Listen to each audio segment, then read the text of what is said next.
વડોદરામાં ખાનગી કંપનીમાં ભીષણ આગ લાગી છે। Dynamic ink and coating private limited કંપનીમાં આગની ઘટના બની છે। કલર બનાવતી કંપનીના મટીરિયલ બેરલમાં લાગી છે આગ। ધુમાડાના ગોટે ગોટા દૂર દૂર સુધી દેખાયા છે। પ્લોટ નંબર 246 સિદ્ધિ ઇન્ડસ્ટ્રીયલ પાર્ક વાઘોડિયામાં લાગી છે આગ। આગને બુઝાવવા માટે ફાયરની અનેક ટીમો ઘટના સ્થળે પહોંચી છે। સોલ્વન્ટ થિનરના બેરલમાં આગ લાગ્યાની જાણકારી છે। બેરલમાં વારંવાર બ્લાસ્ટ થયા। ઘટનાની જાણ થતાં પોલીસ મામલતદાર સહિતના અધિકારીઓ ઘટના સ્થળે પહોંચ્યા। અત્યાર સુધીમાં 6 ઉપરાંત ફાયર ટેન્ક કામે લાગી છે।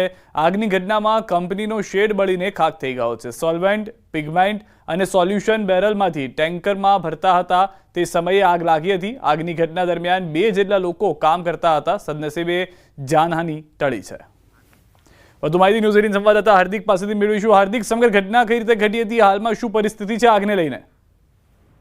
બિલકુલ તે સિદ્ધાર્થ, જો હાલની પરિસ્થિતિની વાત કરીએ તો હાલ સૌથી મોટા રાહતના સમાચાર એ છે કે આગ ઉપર જે કાબુ જે છે તે મેળવી લેવામાં આવ્યો છે અને અત્યારે જે ધુમાડો અને જે ફોગ હોય છે એ દૂર કરવાની પ્રક્રિયા જે છે તે ચાલી રહી છે।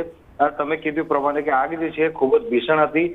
એક બાદ એક જે બેરલ છે તેમાં બ્લાસ્ટ થતા હતા। એના કારણે ફાયર બ્રિગેડ દ્વારા મેજર કોલ જાહેર કરવામાં આવ્યો હતો અને જે અલગ અલગ ઇન્ડસ્ટ્રીયલ ફાયર બ્રિગેડ છે તેઓ ઘટના સ્થળ પર પહોંચ્યા હતા અને ત્યારબાદ લગભગ 2 થી 3 કલાક જેટલો સમય જે છે તે આગ પર કાબુ મેળવવામાં લાગ્યો હતો। આ કંપનીની વાત કરવામાં આવે તો આ જે સોલ્વન્ટના થિનરના જે બેલરો છે તેની અંદર બ્લાસ્ટની ઘટના જે છે તે બની હતી અને ધુમાડાના ગોટે ગોટા દૂર દૂર સુધી જોવા મળ્યા હતા। 6 જેટલી ફાયર બ્રિગેડની ગાડીઓ જે છે તે ઘટના સ્થળ પર પહોંચી હતી।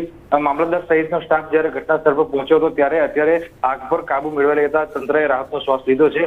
આગ કયા કારણોસર લાગી છે તેનું કોઈ ચોક્કસ કારણ જાણી શકાયું નથી, પરંતુ આગને કાબુમાં મેળવવા માટે ફાયર બ્રિગેડ દ્વારા જેસીબી જે છે તેની મદદ લેવામાં આવી હતી અને જે કંપનીના ચારે તરફના શેડ છે તેને નષ્ટ કરવામાં આવ્યા હતા। એટલે ટૂંકમાં કહીએ તો આગની જે ઘટના બની છે એમાં મોટા ભાગની કંપની એટલે કે 90% ઉપરની કંપની જે છે તે નાશ થયો છે એનો।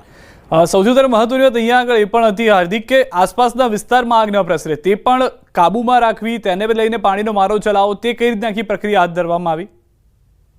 બિલકુલ તે સિદ્ધાર્થ, જો વડોદરા જિલ્લાની વાત કરીએ તો ઇન્ડસ્ટ્રીયલ એસ્ટેટ જેટલા છે ત્યાં જો કોઈ આગની ઘટના બને ત્યારે તેના પર કાબુ મેળવવો એ ફાયર બ્રિગેડ માટે પડકારરૂપ હોય છે, કારણ કે આ કંપની જે છે તે એકબીજાને અડીને આવેલી હોય છે। ત્યારે આ જે આગની ઘટના બની એમાં પણ એ જ પ્રકારની પરિસ્થિતિ સર્જાઈ હતી, પરંતુ આગ જે છે વધુ ને વધુ ન પ્રસરે તેને ધ્યાનમાં રાખીને જેસીબીની મદદ લેવાઈ। જેસીબીની મદદથી જ કંપનીના જે શેડ છે એ તમામ શેડ તોડી પાડવામાં આવ્યા, જગ્યા ખુલ્લી કરીને ત્યારબાદ ચારે તરફથી પાણીનો મારો જે છે તે ફાયર બ્રિગેડ દ્વારા ચલાવવામાં આવ્યો હતો। એના કારણે જ આ આગ છે તેના પર કાબુ મેળવી શકાયો છે। સિદ્ધાર્થ, આભાર હાર્દિક સમગ્ર માહિતી બદલ। તો દ્રશ્યોમાં જોઈ રહ્યા છો ભયંકર આગ, 90% કંપની બળીને ખાખ થઈ ગઈ છે। એક સારા સમાચાર એ છે કે કોઈ પણ વ્યક્તિનો જીવ નથી ગયો।